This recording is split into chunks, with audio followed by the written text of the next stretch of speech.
নওজওয়ানেরা মন দিয়ে আলোচনা শুনেন, বোঝার চেষ্টা করেন। এর পূর্বে অনেকবার এসেছি, আবারও আসলাম। এই জমিনে যতদিন আল্লাহ বাঁচিয়ে রাখবে, আল্লাহ নবী দ্বীন ইসলামের কাজ করে যাব, আল্লাহর পক্ষে কথা বলে যাব। এ নওজওয়ান তরুণেরা, এ নবী পাকের প্রেমিকেরা, এই নিঃশ্বাসে কোনো বিশ্বাস নাই, জমিন তোমাকে একদিন কিন্তু তার বুকের মধ্যে নিয়ে নেবে। ওই জায়গায় কেউ আসবে না।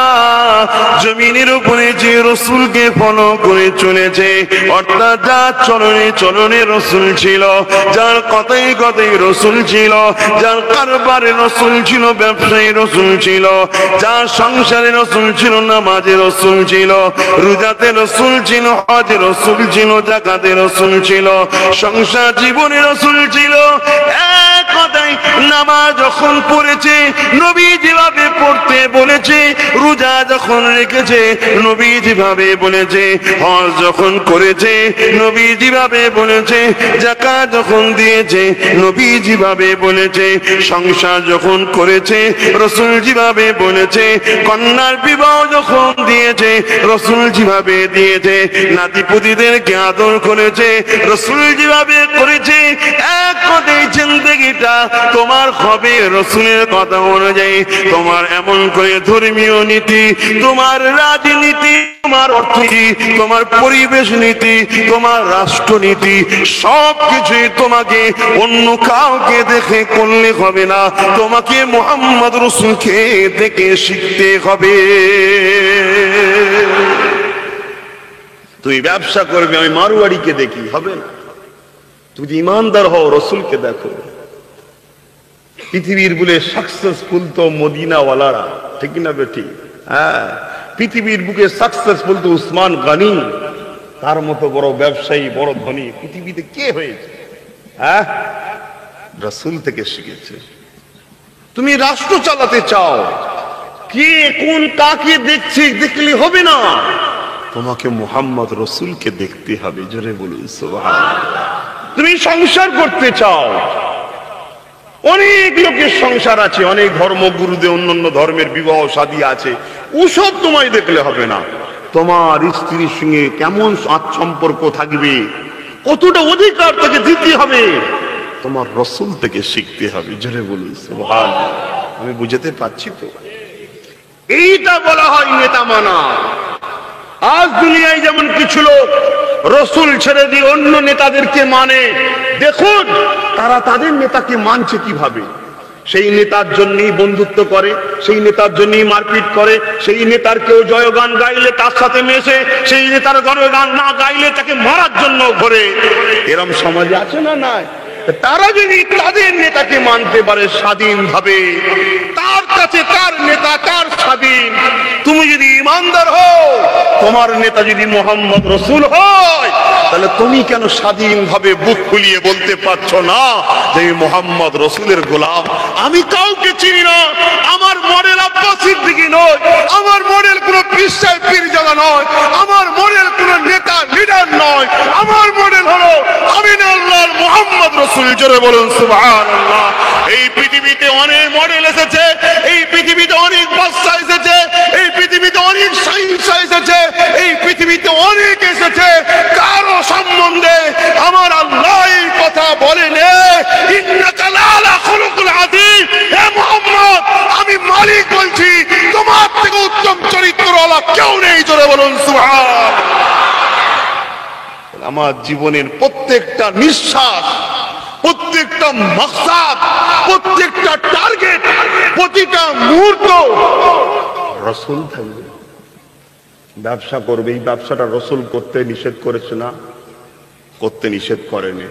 যদি নিষেধ করে থাকে, না ভাই অনেক প্রফিট হতে পারে, আমি করবো না, আমার নেতা মানা করেছে, এটা হলো মানা। ভুল বলছি নাকি? এখানে হাফেজ সাহেবরা রয়েছে, একটু সাক্ষী দেবেন। আল্লাহর কোরআন কি বলছে? কুল ইন কুনতুম তুহিব্বুনাল্লাহ ফাত্তাবিউনি ইউহিব্বুকুমুল্লাহ। আছে না না কোরআনে? ইমাম সাহেব আছে তো নাকি? আরো হাফেজ সাহেবরা রয়েছে, এই ভাই বসে রয়েছে, আছে তো কোরআন শরীফে? আলহামদুলিল্লাহ, এই তো এনে রয়েছে। বড় কাবলাম কুল। শোনো আমার সোনার ভাইয়েরা, সব গরম কেটে যাবে, সব গরম। আব্বাস সিদ্দিকীর চিৎকার থাকবে না, শুধু রুটা বেরিয়ে যাবে। কেউ যদি চোখ চেয়ে থাকি মুড়ে দেয়, মুড়বে না, এইভাবেই রয়ে যাবে। কথা বুঝছেন না, বোঝেন না? কেউ যদি তুলে নিয়ে যে কাঁধে করে মাটি মঞ্জিল করে হবে, না হয় ওইভাবেই পচে গলে ধরকে সব শেষ, সব ঠান্ডা ভাব। তবে হ্যাঁ, তুমি ক্যালকুলেশন করো, আব্বাস সিদ্দিকীর লক্ষ্য মসজিদ বাঁচানো না ভাঙা, আব্বাস সিদ্দিকীর লক্ষ্য মাদ্রাসা বাঁচানো না ভাঙা, আব্বাস সিদ্দিকীর লক্ষ্য রাসূলের দিনে মদ হারাম, মদের পক্ষে না বিরুদ্ধে, আব্বাস সিদ্দিকীর লক্ষ্য রাসূলের দিনে সুদ হারাম, সুদের পক্ষে না বিরুদ্ধে, আব্বাস সিদ্দিকীর লক্ষ্য নারী দেহ ব্যবসা করা হারাম হারাম হারাম, আব্বাস সিদ্দিকী তার পক্ষে না বিরুদ্ধে। তুমি দেখো, যদি মনে হয় বিরুদ্ধে, তো আব্বাস সিদ্দিকী তো রাসূলের পক্ষে কথা বলছে। আর যদি পক্ষে হয়, তাহলে আব্বাস সিদ্দিকী তো ইবলিসের পক্ষে। যতই পীরের বেটা হোক, তো কি হয়েছে, তাকে সাপোর্ট করা যাবে না। কথা বুঝছেন না? বলুন, এটাই তাকিদা। কেন? আমার নেতা, আমার রাসূল আগে যেটা করেছে সেটা করতে হবে। রাসূলের মধ্যে নেই তো লাট সাবিও, আমি চিনি না তাকে। আমেরিকার প্রেসিডেন্ট, 5 পয়সা দাম নেই, কি হয়েছে প্রেসিডেন্ট? তো আল্লাহ ওকে প্রেসিডেন্ট করে 5 বছর পর ধরে ছুঁড়ে ফেলে দেবে, ঠিক না মেডিক? কিন্তু ওই আপনার অনুষ্ঠানিতে ওই সোপেরা তলায় একটা লোক ছিঁড়া ফাটা কাপড় পরে একটা থালালে বসে আছে। আল্লাহকে নাম সে রুপিয়া দে দে বাবা, গরিব মানুষ বসে, বুঝাবার জন্য বলছি। ওর জানের থেকে বেশি আল্লাহকে ভালোবাসে, নবীকে ভালোবাসে। হাই রে হাই রে হাই রে, ইমান তো মুমিনতে কি বলে, তার কাছে ওই সফেদা তালায় গরিবটার মর্যাদা আমেরিকার প্রেসিডেন্টের থেকে অনেক বেশি। এই হলো ইমানদার, জোরে বলুন।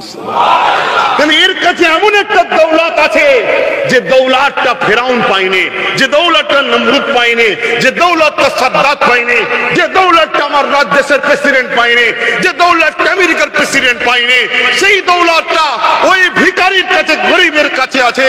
ওই দৌলতটা হলো জান্নাতে যাবার ভিসা, জোরে বলুন সুবহানাল্লাহ।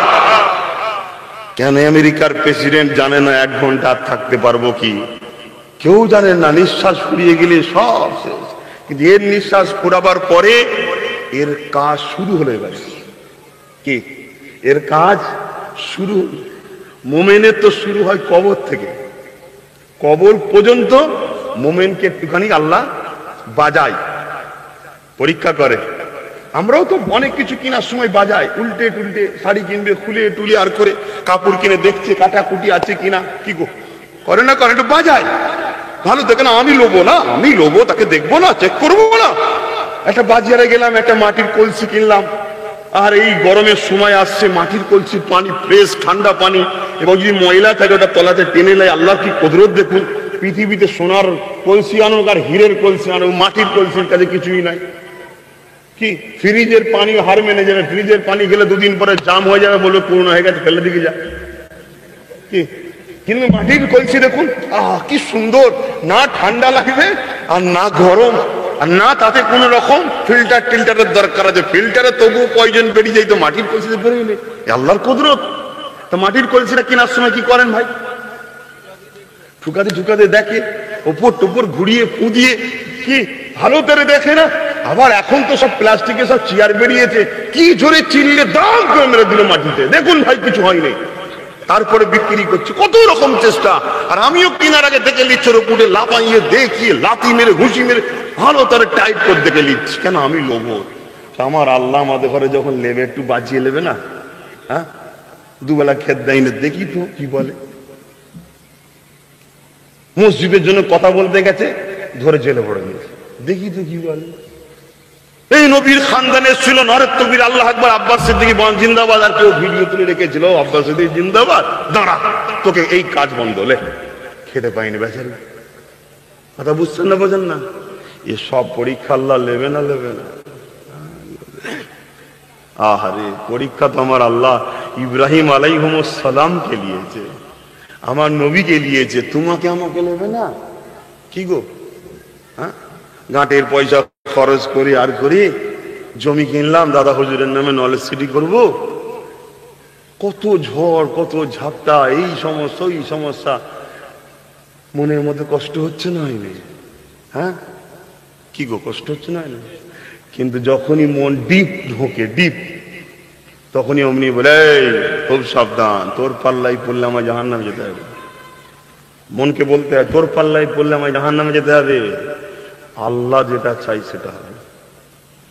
কথা বুঝাচ্ছ না? নাই যদি আমার আল্লাহ বলে তোকে দেবো না, করতে পারবো না, তোকে এতদিন পরে দেবো, ততদিনই পরও হবে, আগেও হবে না, পরেও হবে না। পৃথিবী সবাই এক হয়ে গেল, আল্লাহ যদি বলে এতদিন পরে দেবো, তোকে রুখতে পারবেও না। এটাই তো পরীক্ষা যে বান্দা আমার ফায়সালার উপরে রাজি কিনা। আব্বাজান হযরত ইব্রাহিম আলাইহিস সালামের একটা কথা বলি, এ যুবকেরা, তরুণেরা, বাপেরা, আব্বাজান হযরত ইব্রাহিম আলাইহিস সালামকে আল্লাহ পাক পরীক্ষা নিয়েছিলেন। কি পরীক্ষা নিয়েছিলেন? দুনিয়ায় সংসার জীবন হয়ে গেছে 60 বছরের বেশি, একটা আল্লাহ সন্তান দেয়নি। কোটি কোটি টাকা, এমন না দুনিয়ায় লোক আছে একটাও ছেলে নেই, ভ্যান চালিয়ে খায়, 7-8টা ছেলে আছে না? না, ডাক্তার দেখি, হাত দেখি, হেপিয়ে গেছে, লাখ লাখ টাকা খরচ, এখানে পরীক্ষা, ওখানে পরীক্ষা, চেন্নাই, ফ্রান্সে, লন্ডনে, ছেলেই হচ্ছে না। এ আছে না? না, পরীক্ষা। আবার অপর দিকে দেখুন, বেচারি ভ্যান চালিয়ে খায়, 200-300 টাকা ইনকাম, 5টা 6টা 7টা ছেলে। ওকে পরীক্ষা হচ্ছে ছেলে দিয়ে কে না দিয়ে।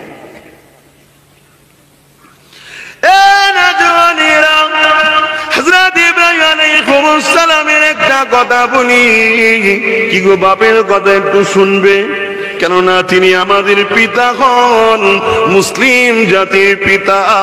হযরত ইব্রাহিম আলাইহিস সালাম এমন করে আল্লাহর কাছে কিন্তু কাঁদা ছাড়েনি। ওগো আমার আল্লাহ, আপনি তো বলেছেন বান্দা আমার কাছে চা, লা তাকনাতু মির রাহমাতিল্লাহ, আল্লাহ আপনার রহমত থেকে আমি নিরাশ কেন হয়ে যাব? আল্লাহ আপনার কাছে আমি চাই, কিছু যদি না থাকার পরও দুনিয়ায় মানুষ করতে পারে, আমার আল্লাহ আপনি তো সবই পারে। এমন করে 90-এর কোটা পার হয়ে যাবার পরে আল্লাহ পায় একটা সন্তান দিলে, ওই সন্তানটা হলো হযরত ইসমাঈল আলাইহিস সালাম। আর সন্তান তো সন্তান, এত সুন্দর দেখতে যে বাচ্চাটাকে দেখলে সবারই মায়া লাগবে, সবারই আদর করতে ইচ্ছা করবে, কেননা জান্নাতি সন্তান। এ যুবকেরা, তরুণেরা, বাপেরা, এই সন্তানটা আবার নবীও হবে দুনিয়ায়। আল্লাহ পাক ইসমাঈল আলাইহিস সালামকে দিলে, বলুন তো দেখি, 1, 2, 3, 4 বছর চেষ্টার পরে যদি একটা বাচ্চা হয়, ওই বাচ্চাটাকে বাপ মা কতটা না সতর্ক রাখবে, ভালোবাসবে। বাচ্চা হতে না হতে, কয়েকদিন যেতে না যেতে আমার আল্লাহ পাক পরীক্ষা শুরু করে দিল। ও ইব্রাহিম, যাও তোমার বাচ্চার স্ত্রীকে ওই মরুভূমি, যেখানে এখন মক্কা বলি, ওই জায়গায় তখন ঘর ছিল না, বাড়িও ছিল না, গাছও ছিল না, মরুভূমির ফাঁকা জায়গা, ওই জায়গাতে তোমার বাচ্চার স্ত্রীকে রেখে দাও। এখন যা দেখছেন, তখন একটা ঘর ছিল না, 100 মাইল এলাকায় কোনো বাড়ি ঘর, পানি কিচ্ছু ছিল না, পাহাড় আর বালি। যাও, কি গো পারবেন তো? যদি না পারো বাপ, কিচ্ছু রেহাই নেই। এটাই তো পরীক্ষা, স্ত্রী আগে, বাচ্চা আগে, আল্লাহ আগে। এটাই ইব্রাহিমের পরীক্ষা হচ্ছে, আমার বাপের, আপনাদের বাপের পরীক্ষা হচ্ছে। আব্বাজান কি করেছিলেন? স্ত্রীকে সাথে করে নিয়ে, বাচ্চাকে সাথে করে নিয়ে, চাঁদের মতো দেখতে, আহা, ফুটফুটে বাচ্চা, জান্নাতি বাচ্চা নিয়ে গিয়ে আর ওই মরুভূমিতে দাঁড় করিয়েছে, যেখানে তোমায় বাচ্চাকে নিয়ে থাকতে হবে। আম্মা হাজেরা কি বলছে, যে আপনি এখানে আমায় রেখে যাচ্ছেন, এখানে না পানি আছে, না এলাকায় ঘর আছে, রোদে তা, মরুভূমি, বাচ্চা কিনে কি করব? তবে একটা কথা জিজ্ঞেস করি স্বামী, এটা আপনার ইচ্ছা না আল্লাহর হুকুম? আহা,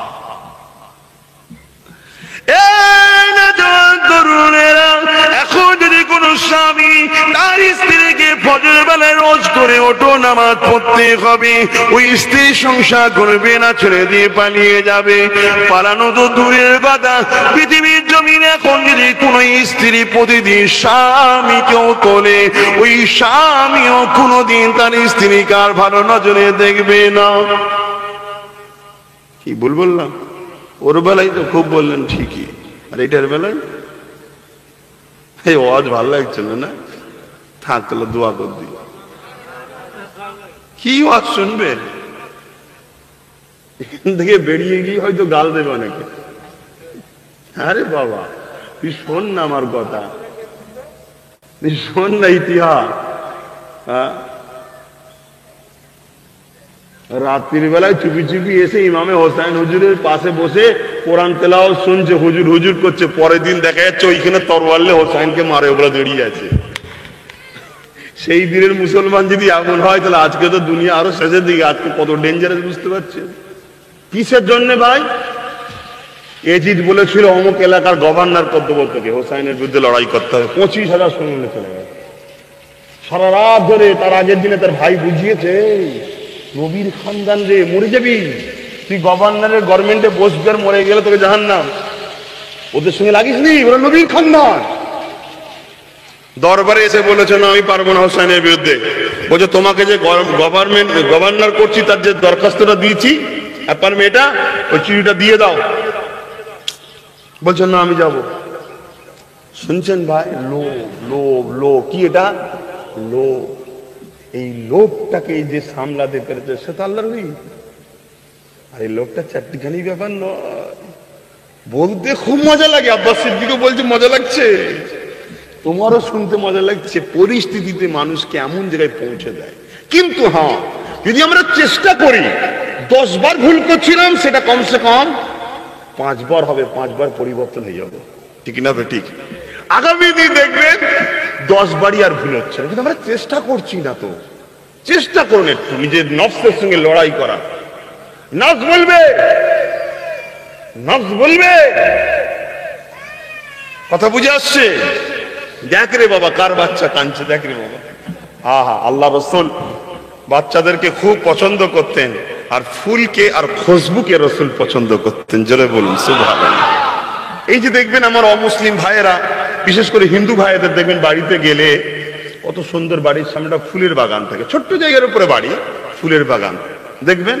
অ্যাকচুয়ালি কিন্তু এই সিস্টেমটা আমার রাসূল পছন্দ করেছেন। জোরে বলুন সুবহানাল্লাহ। ফুলকে রাসূল, কিন্তু আমরা আজকাল ছেড়ে দিয়েছি। দেখুন তারা আজকে কত সুন্দর তার বাগ বাগিচা তৈরি করছে, আর আমরা কি করেছি? ঘর, বাপরে বাপ, 10 কোটি টাকাতে ঘর করেছে, বাথরুমে ঢুকে দেখছে পুরো দিয়ালমাই তেরঙ্গাটি। হেসো না, বাস্তব তো নাকি? বাস্তব তো নাকি? আর ইসলাম কি বলছে? পরিষ্কার পরিচ্ছন্ন ইমানের একটা অঙ্গ। ইমানের তো অনেক শাখা আছে, এই পরিষ্কার পরিচ্ছন্ন এটাও একটা শাখা ইমানের। কিন্তু আমরা কি করছি দেখে এগোচ্ছি। ভাই আমার রাখো না, ভাই দুনিয়াদারি ছেড়ে দাও।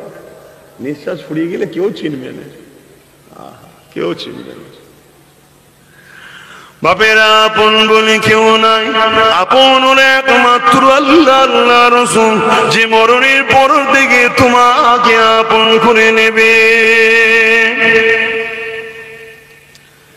এই যুবকেরা, হযরত ইব্রাহিম আলাইহিস সালামের কথা বলছিলাম।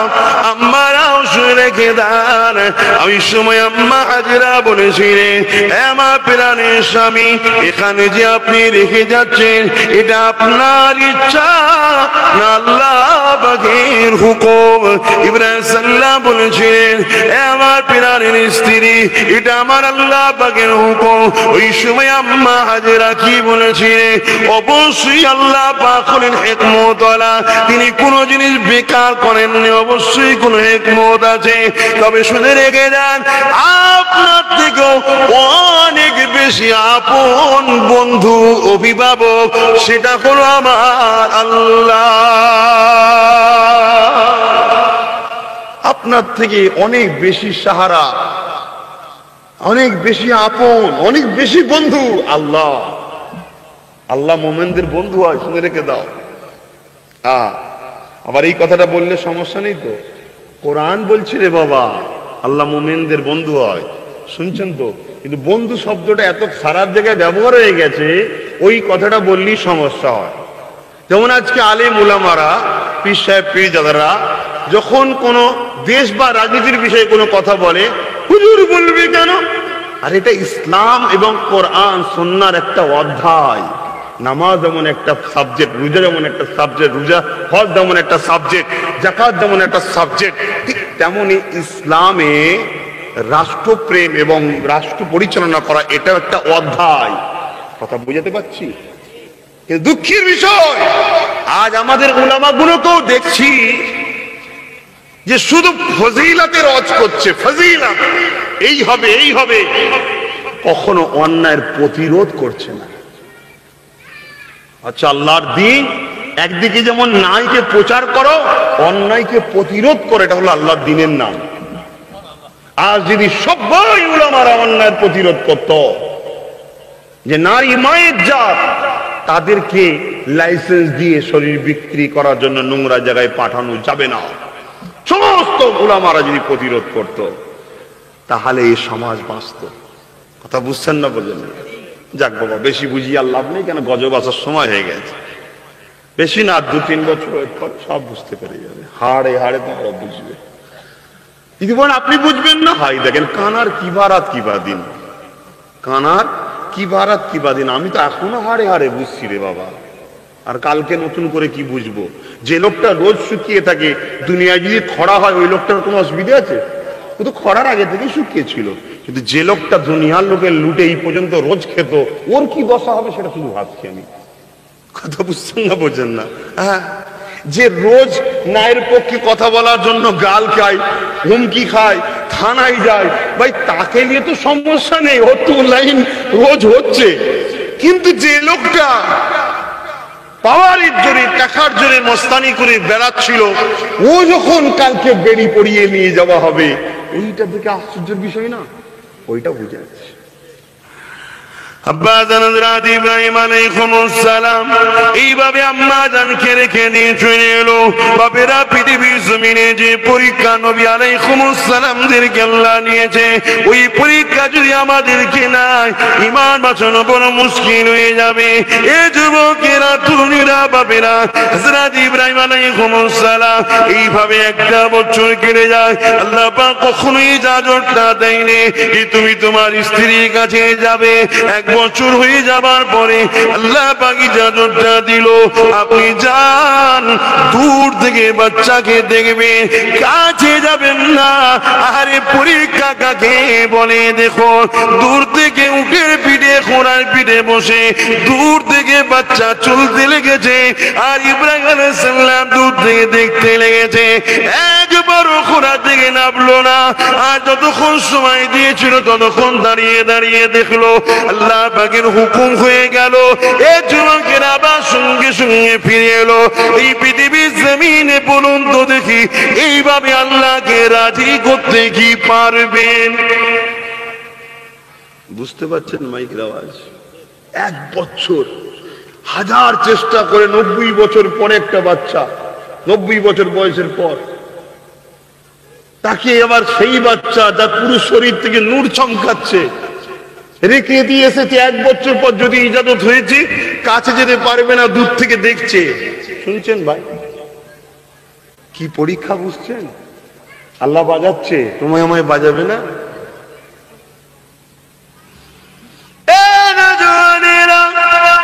এইভাবে অনেকবার রয়েছে, আমি যেটা এখন মন জায়গাতে চলে এসি। এইবারে আল্লাহ বা হুকুম করে দিল, এই ইব্রাহিম, তোমার বাচ্চাকে আমি আল্লাহ আমার রাস্তায় কুরবানি করে দাও। এমন সময় ইসমাঈল আলাইহিস সালামকে সাজিয়ে গুজিয়ে নিয়ে আম্মা হাজেরার কাছ থেকে বিদায় নিয়ে চলে যেতে লেগেছে।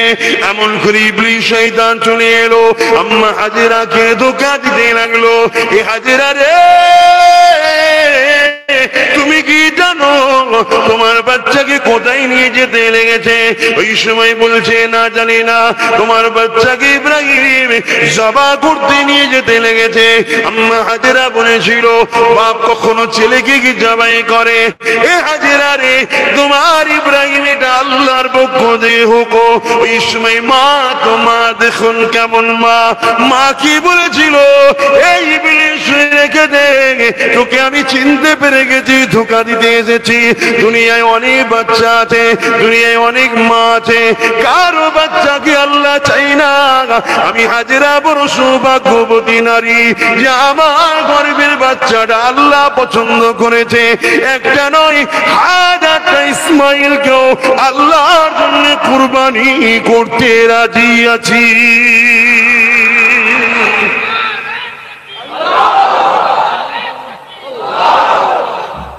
আবার কারো শুকনো দরদ হচ্ছে না তো কি মারে? হ্যাঁ, আরে আল্লাহ থেকে আপন কেউ আছে? হ্যাঁ, আমার দিকে দেখছেন তো না এই দিকে দেখছেন? শুকরিয়া আদায় করো যে ওটা তুমি নয়।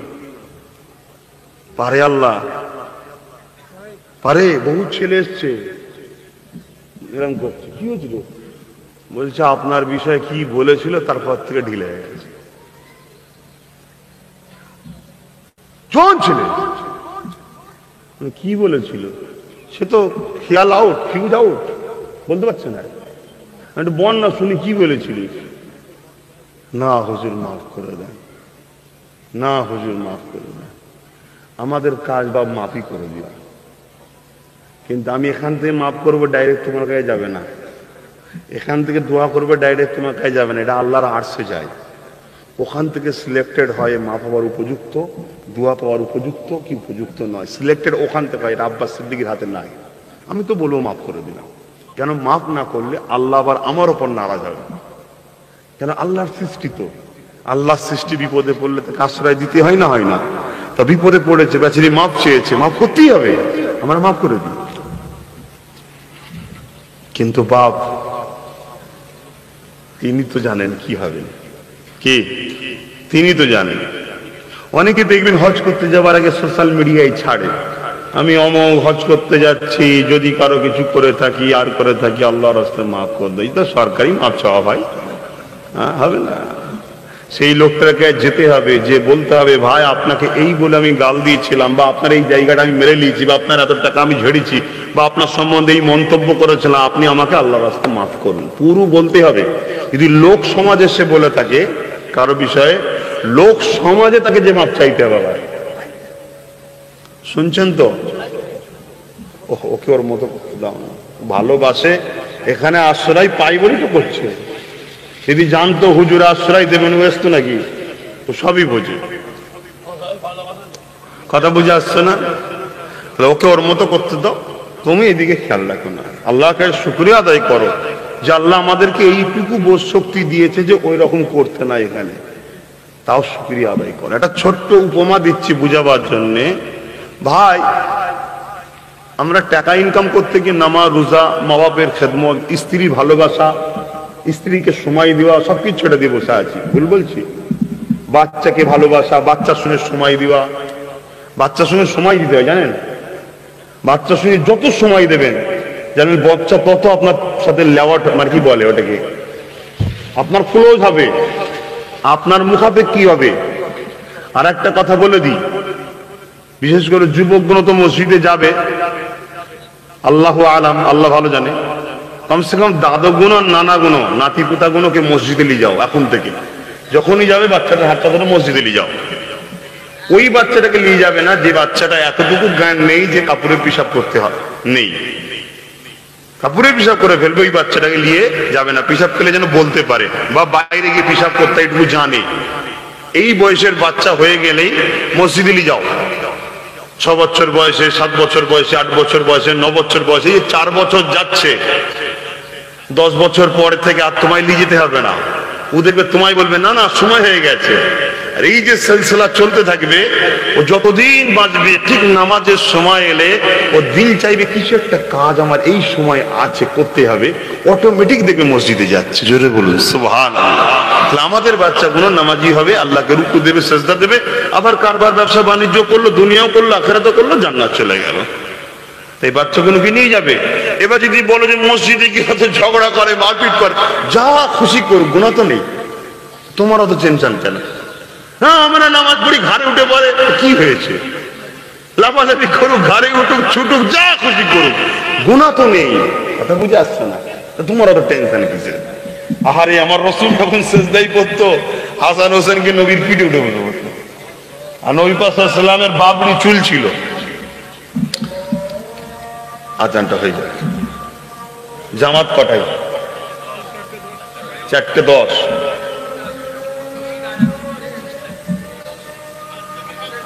আপনার মহল্লা?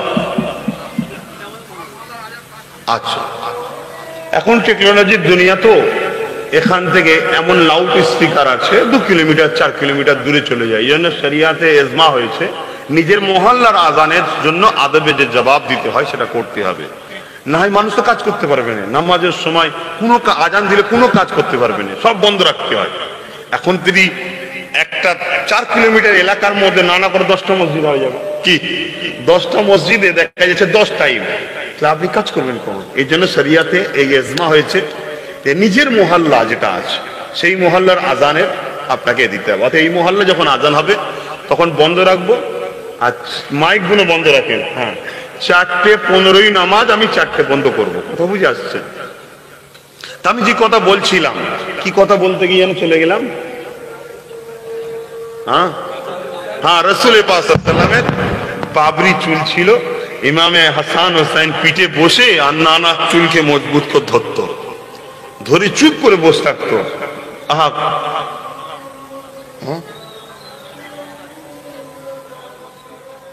আজানটা